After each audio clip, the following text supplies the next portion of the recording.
a really famous story that I've been hearing in Thailand, and I want to share it with the whole world if I could. This is a story about the Buddha and a homeless man. One day there was a homeless man, and he's been trying to gather food, and he keeps noticing every day his food disappears. One day he caught the mouse that kept stealing his food, and he asked the mouse, "Why are you stealing from me?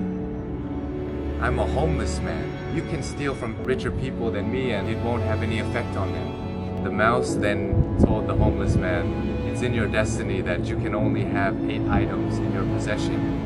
No matter how much you beg, no matter how much you gather, this is all you'll be able to have." The homeless man was shocked and said, "Why is that my destiny?" And the mouse said, "I don't know. You should try and ask the Buddha." So the homeless man goes on his journey to go find the Buddha, and as he's going, it gets late. So he ends up at a wealthy family's house, and he asks if he could stay the night. They let him in, and they ask him, "Young man, why are you traveling so late?" And he answered, "I have a question for the Buddha, and tomorrow I'll be on my way." The family then says, "Can we give you a question to ask the Buddha? We have a 16-year-old daughter who can't speak. We just want to ask, what do we have to do to make her speak?" So the homeless man thanks them for shelter and tells them, "Of course, I'll ask your question for you." So the next morning he goes and continues his journey and sees a sea of mountains that he has to cross. He climbs up one mountain and he meets a wizard. And the wizard decides to use his staff to take the young man and himself, fly them across the sea of mountains. And the wizard asks the young man, "Where are you going? Why are you deciding to cross these mountains?" The young man said, "I'm going to ask the Buddha a question about my destiny." The wizard then says, "Can I please give you a question to ask the Buddha? I've been trying to go to heaven for 1,000 years. According to my teachings, I should be able to go to heaven now. Can you please ask the Buddha, what do I have to do to get to heaven?" "Of course, I'll ask your question for you." And as he continues on his journey, he runs into his last obstacle, which is a river that he cannot cross. Luckily, he meets a giant turtle who decides to take him across the river. And as they're crossing the river, the turtle asks, "Where are you going?" "I'm going to see the Buddha. I'm going to ask him a question about my destiny." The turtle then says, "Can you please ask a question for me too? I've been trying to become a dragon for 500 years. According to my teachings, I should have become a dragon by now. Can you please ask the Buddha, what do I have to do to become a dragon?" So the young man thanks the turtle for taking him across the river and says, "Of course, I'll ask your question for you." The homeless man finally meets the Buddha, and the Buddha tells everybody, "I will answer 3 questions for everybody here, but only 3 questions." And the young man is shocked. He has 4 questions to ask. So he thinks carefully. He thinks about the turtle. The turtle's been living for 500 years trying to become a dragon. The wizard has been living for 1,000 years trying to get to heaven. And that young girl is going to have to live her whole life being unable to speak. And then he looks at himself and he says, "I'm just a homeless beggar. I can just go back home and continue begging." So as he looks at everybody else's problems, his problem suddenly seems so small. So he feels sorry for the turtle, the wizard, and the young girl, and decides to ask all of their questions. So he asks the Buddha, and the Buddha answers. The turtle is unwilling to leave his shell.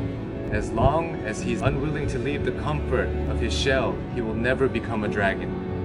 The wizard always carries his staff and never puts it down. It acts as an anchor, keeping him from heaven. And as for the girl, she'll be able to speak when she meets her soulmate. So the homeless man bowed to the Buddha and went on his journey back home. He reunites with the turtle and he tells the turtle, "Hey, you just have to take off your shell and you become a dragon." The turtle then takes off his shell, and inside his shell were priceless pearls found in the deepest parts of the ocean. And he gives it to the homeless man and tells him, "Thank you. I no longer need this because I'm now a dragon." And flies away. The homeless man reunites with the wizard on the top of a mountain and says, "Hey, you just have to put down your staff, then you'll be able to go to heaven." The wizard lets go of his staff by giving it to the young man, says thank you, and ascends to heaven. The young man now has wealth from the turtle and power wizard. He goes back to the family that gave him shelter, and he tells them that Buddha said, your daughter will be able to speak when she meets her soulmate. And at that moment, the daughter came downstairs and said, hey, is that the man that was here last week?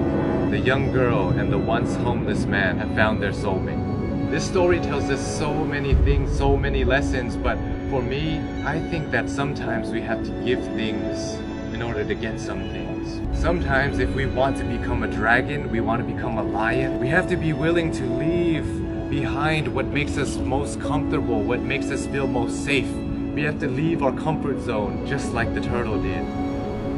And in order to find true love, we must become somebody who is willing to put others before ourselves.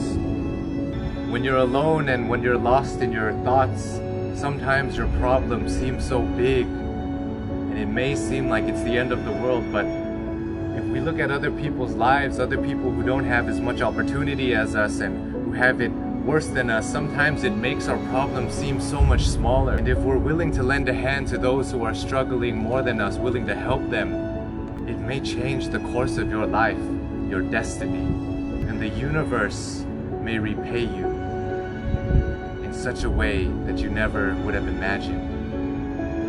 It will come back to you. All the good that you do in the world will come back to you. If you're going through hard times right now, I hope this story helps. My name is Sean Uranahina. I love you all, and I hope you have a wonderful, wonderful life.